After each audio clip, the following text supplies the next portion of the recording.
In this video, we'll explore the top 3 checkmates in the King's Gambit. Sharp, aggressive ideas that punish careless defense and end the game quickly. Let's dive in and see how to finish your opponent in style. The King's Gambit arises from the first moves, pawn to e4, pawn to e5, and then white continues with pawn to f4.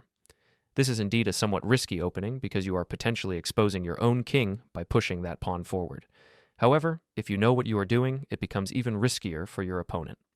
In this video, we are going to explore real games played at high levels, up to Master and Grandmaster level, where black players with ratings of 2,500 or even 2,700 made critical mistakes and lost very badly against the King's Gambit. In the first example, we already have a black player rated 2,500. Let's see what happens in this position. After black captures with pawn takes f4, white plays knight to f3, immediately defending the key square on h4 so that black cannot deliver a check with the queen or any other piece. Black responds in the most principled way, pawn to g5 defending f4 pawn. It's a bold defensive idea, but as you'll see, it can easily backfire. Secondly, black is preparing to push pawn to g4, aiming to drive white's knight away from the square f3. After that, black plans to deliver the dangerous check with queen to h4. This idea is one of the reasons many players have stopped playing the King's Gambit altogether, because they fear getting caught in such sharp lines.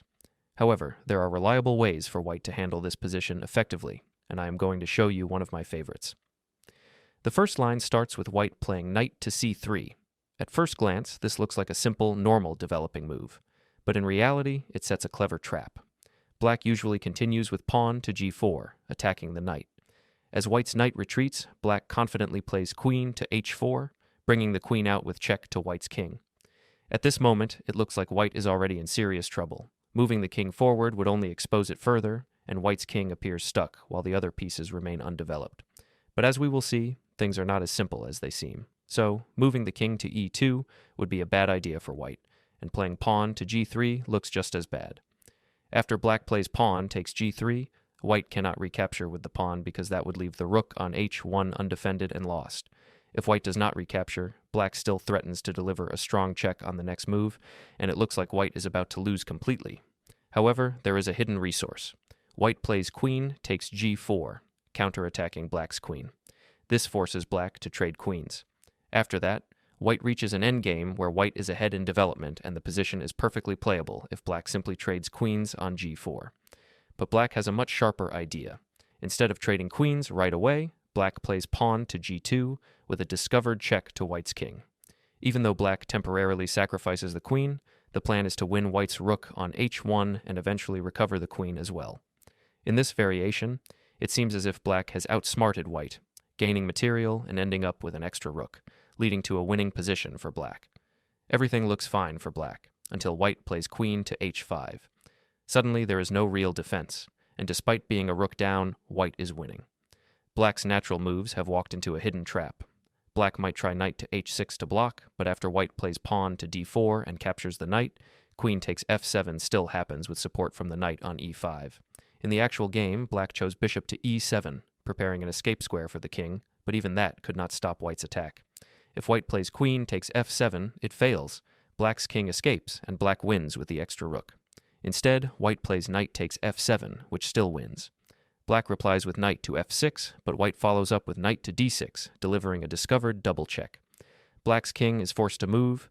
King to f7 loses immediately, so in the game, black chose king to d8. Then came white's final move, queen to e8, sacrificing the queen to finish with a beautiful checkmate. After white plays knight to f7, white is completely winning. It is an absolutely brutal variation. And once again, this line can work even against advanced level opponents, including strong club players or even masters. For now, let's return to white's traps. The next variation is just as entertaining and powerful. Once again, black plays along the main line.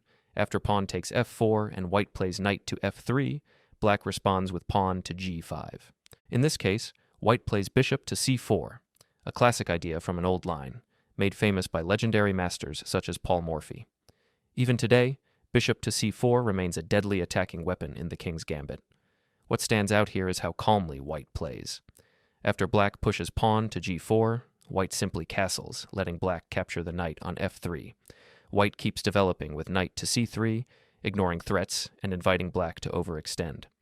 Black's most common reply is pawn takes g2, which looks strong but is actually a losing mistake. Instead of reacting directly, white strikes with bishop takes f7. White is already far ahead in development, while black's pieces are stuck. That gives white enough momentum to sacrifice material and launch a winning attack before black can defend. So, what is happening here?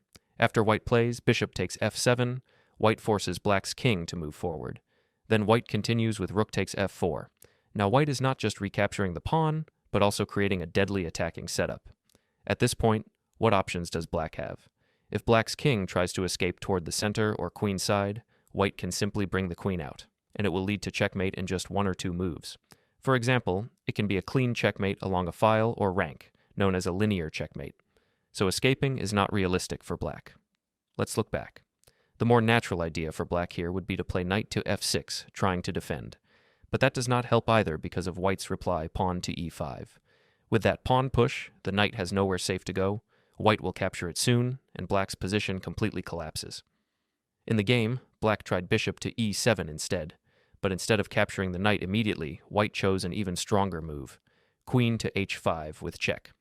Now white takes advantage of the pin along the e-file. The knight cannot move because it is pinned, and black's king is forced to step back to f8.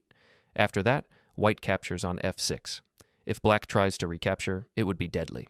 White can easily continue with a strong move like knight to d5, keeping the attack going, and black's position is lost. And if black tries to win the bishop, it does not change the outcome. In the game, black played bishop to d6, hoping at least to gain a tempo and create counterplay. But that did not help either. White calmly continued with queen to h6, giving check and heading straight for checkmate. After black moved the king to e8, white pushed pawn to f7. The king went to e7, and white finished the game with a beautiful checkmate, knight to d5. What really stands out in this line is how white plays so calmly, no matter what black tries. Whether black captures a knight or disrupts white's castling, white doesn't react emotionally, just keeps developing and suddenly delivers checkmate. Because of how dangerous these sharp lines are, many players choose to avoid the main variations of the King's Gambit altogether. Instead, they go for the King's Gambit declined. Black might simply defend the pawn with a move like pawn to d6 or knight to c6. In fact, knight to c6 is actually the second most common response by black in this position, offering a safer and less risky path. And then, you simply continue with knight to f3, renewing your threat to the central pawn. Black typically defends it, and now you play bishop to c4. This particular game we're analyzing was played by a strong black player with a rating of 2,400. But as you'll see, things went downhill quickly. After knight to f6, white responds with pawn to d3. At this point, many European players, in fact the majority, will play bishop to g4. At first glance, this move seems active and promising for black. However, it actually backfires. White calmly castles. Black plays bishop to a7, followed by knight to c3, all standard development moves. Now, this bishop on g4 never really becomes a problem. Why? Because white can always play pawn to h3, forcing an exchange that works in white's favor. Soon after, black often plays knight to d4, attempting to take advantage of the pin and start attacking. But this is where it all turns against them. White plays pawn, captures on e5, and after pawn recaptures comes a brilliant combination starting with bishop takes on f7. This isn't even a true sacrifice. After king captures on f7, white plays knight captures on e5, which is not only a check but also a fork, attacking the king and the bishop at the same time. When the king moves, white follows up with knight captures on g4, regaining the piece and completely exposing black's king. And guess what black usually does next? They play knight captures on g4, hoping to regain material with knight captures on c2, seemingly winning a pawn back. But this tactic fails instantly. White plays queen to a6, checkmate in 1. A beautiful finish.